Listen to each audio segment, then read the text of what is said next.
Boas.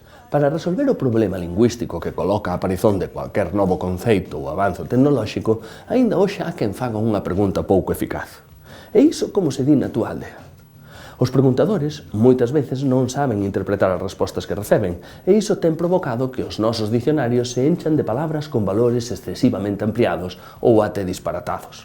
Acabar, achegar, amosar, beirarrúa, xeo e un longo etcétera. Mas o que me interesa agora é a intención, que é positiva, pois procura autonomía en relación ao castellano, e esa, se estiver ben orientada, é moito importante. Por exemplo, pode reformularse a pregunta: e iso como se di nos países de lingua galego-portuguesa? Como veremos hoxe en Galego de todo o mundo. Non fago máis que atopar xente distinta, que a mesma teima que a min.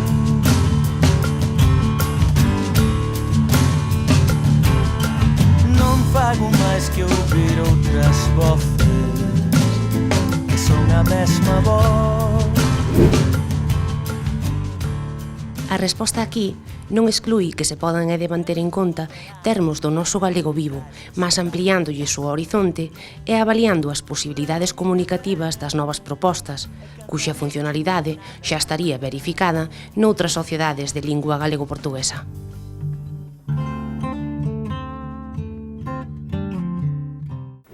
Hoxe en día as falas galegas apreséntanse tan fragmentadas e castellanizadas que non se bastan por si soas para ampliar o repertorio lexical ou para atribuirlle novos valores.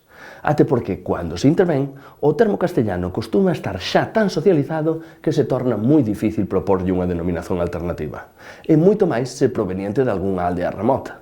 Neste contexto, trátase dunha pura invención que torna o galego máis artificioso e ineficaz. A historia sería outra se tivésemos en conta a proxección comunicativa. Teríamos de partir de unha nova pregunta: e iso como se di nos países de lingua galego-portuguesa?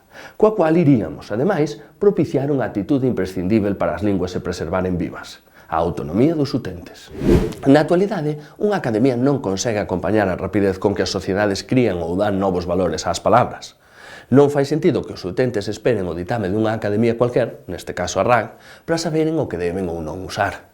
Mas tampouco fai sentido confiar en que se poden auxiliar no repertorio dunha sociedade rural máis imaginada do que real, pois a pregunta como se di na túa aldea normalmente non ten resposta ou ten a mesma que en castellano, e por iso mesmo a solución non pode pasar por discutir ou mudar cada resposta inexistente, senón en mudar e fomentar unha nova pregunta a partir da cual podamos obter respostas realistas. Se os profesionais lexicógrafos que redixen os nosos dicionarios ou, en xeral, as persoas que participan nestes debates fixesen a pregunta: e iso como se di nos países de lingua galego-portuguesa? Irían ficar pasmados pola adecuación das respostas que obtemos. Respostas cuxa eficacia xa foi verificada noutras sociedades e están á distancia dun clic. Para alén diso, contornábamos a tendencia de que o galego se vaya construindo únicamente con base na adaptación fonética do español. Vamos con un exemplo práctico. En galego temos as palabras filme ou fita para o que no castellano se di película ou cinta, no galego culto ao menos. Mas como resolvemos a questón das expresións derivadas que o castellano xera a partir delas?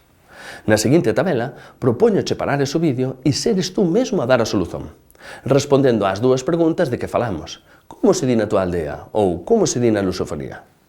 Para responderes á primeira pregunta, podes usar a túa experiencia, e para a segunda, a intelixencia artificial. Supoño que che ficarían máis ou menos así. As da segunda columna son directamente as españolas, mesmo mantendo a súa clásica reflexividade, e quase sempre sen adaptar fonética ou morfolóxicamente. As da terceira columna non se pode negar a súa xenuinidade, mas tampouco o facto de seren extrañas aos usos da Galiza actual. O que podemos facer entón?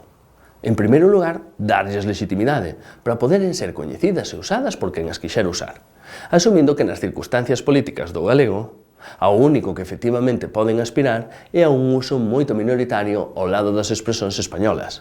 Mas a que palabra galega non acontece iso mesmo? E sexa como for, e isto é moi importante a longo prazo, incorporando as alternativas lusófonas, afirmamos o galego, ou polo menos unha das versións do mesmo, como lingua de comunicación eventualmente útil para os seus utentes comunicaren co espazo lusófono. Non fago máis que atopar xente distinta, que a mesma teima que a min.